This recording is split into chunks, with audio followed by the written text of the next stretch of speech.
Hello everyone, this is a test because here you see is a hair dryer. It's a very nice one from Lidl. And here you see it has an option to do internet.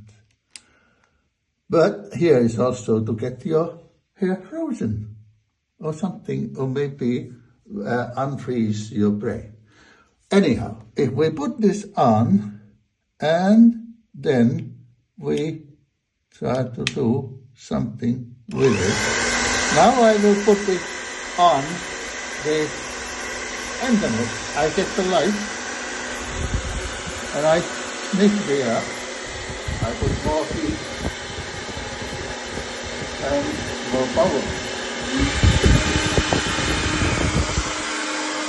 I think it is internet gives the first.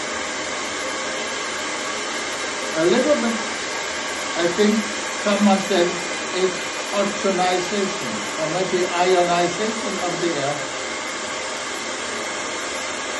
It has a tiny smell of ozone, but not very much because it's mixed with the hot air. But I put this cold air.